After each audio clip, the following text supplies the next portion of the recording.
Champions League roundup. So we had a few games yesterday, including Borussia Dortmund versus Lille, Arsenal versus PSV, with PSV being at home. We had Real Madrid versus Atletico Madrid.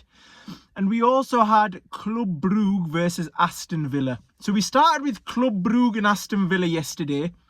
And I was being told that Club Brugge are a top team. They've beaten, I believe, Man City earlier in the competition, and also maybe Aston Villa as well, if I'm correct. So they're a good footballing side.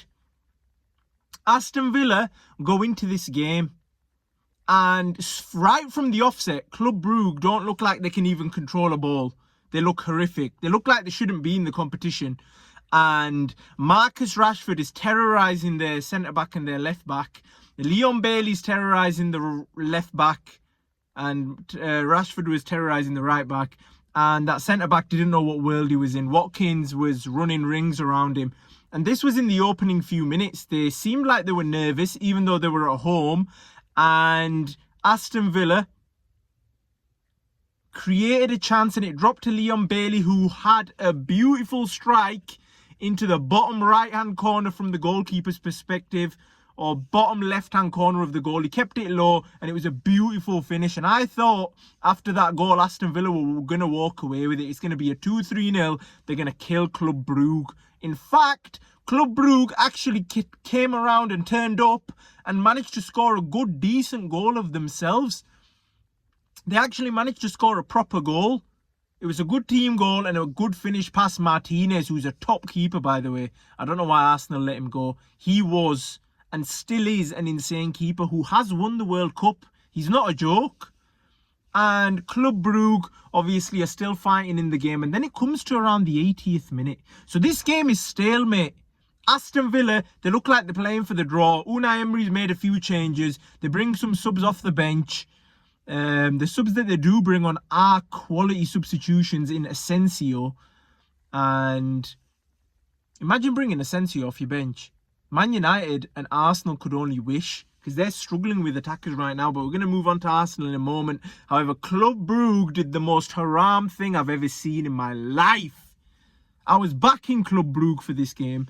And what they did was, Aston Villa crossed the ball in from the right-hand side. It came off the Club Brugge's defender and went into the back of the net. What a finish from their centre-back. He should be playing up top with finishes like that. You have to clear it anywhere but the back of the net.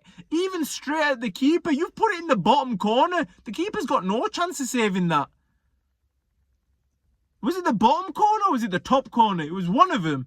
And the keeper's never saving that. So an Aston Villa player's crossed the ball into you, the centre-back, and he's just put it in his own net. He had a Batman mask on. People were saying that you couldn't actually see the ball. That's why he messed it up. I couldn't believe my eyes, and it actually got worse. A couple of minutes later, an Aston Villa player's got the ball in the box. It drops down to him. The Club Brugge defender absolutely chops him. And it's a penalty. Asensio puts it away, and it's 3-1 to Aston Villa against Club Brugge. And they got decimated, man, just because of a few mistakes in the last 10 minutes. They could have actually taken that home to Aston Villa's ground and actually made a game out of it, but they've been cooked. Now they have to go all out at Aston Villa's ground, and they're probably going to get decimated because Aston Villa's attack is way better. Watkins, Rashford and Leon Bailey. Pure pace and exhilarating excitement in that attack. Club Brugge aren't going to do anything.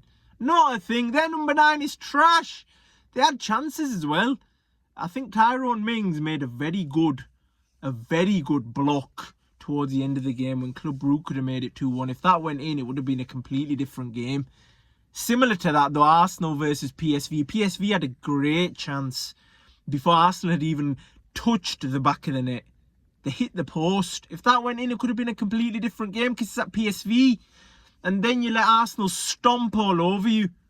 Stomp all over you. It starts with a header. Then Wanieri, good finish. Merino with a solid finish. Bro, if PSV are losing 7-1 to Arsenal, that just shows how bad you are. Club Brugge and PSV, get out of the competition, man. They shouldn't even be deserved of a second leg. How can you lose 7-1 at home?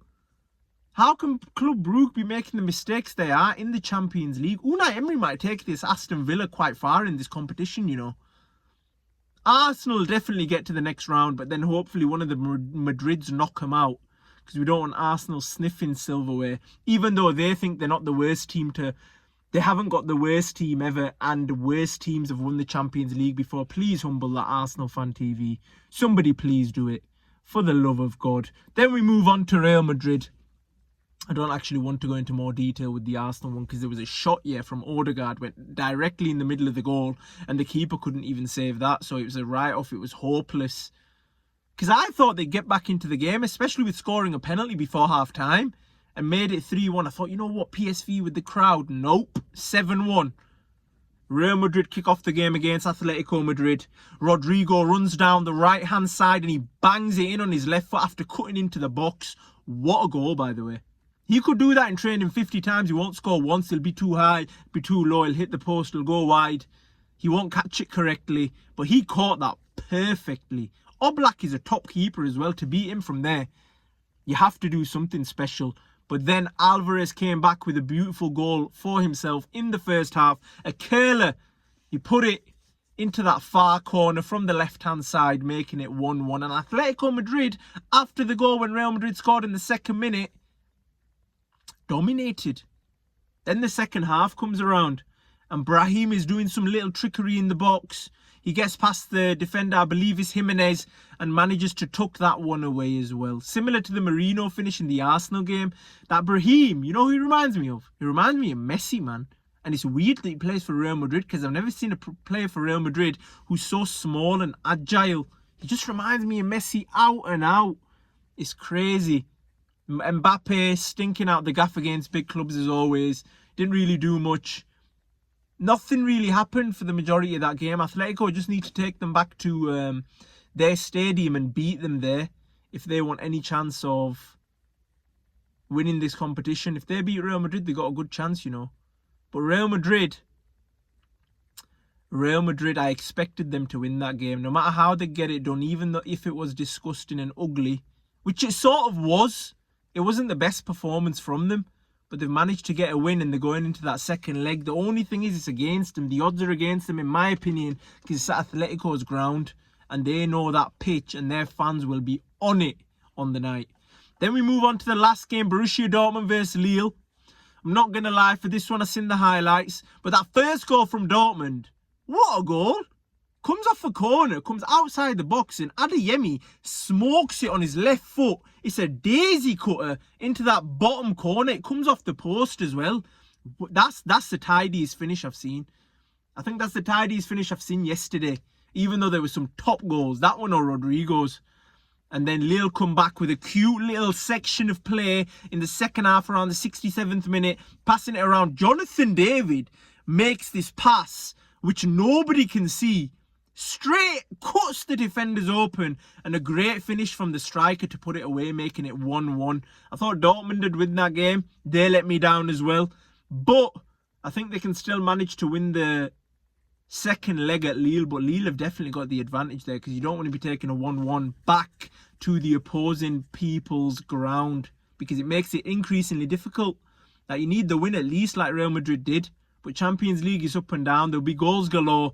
And this is the best time to be watching the Champions League. It's up and down. You'll think one team's won it, then the other team will end up winning it. It's crazy. And this is what football should be about. The highest quality teams playing for the biggest prizes. And there's going to be comebacks galore. That's why I love the Champions League. It's madness. It reminds me of the World Cup. And it's getting tasty. Today we're going to see more games. Liverpool PSG being one of them. I don't expect Liverpool to get the result today. I'm going to be honest.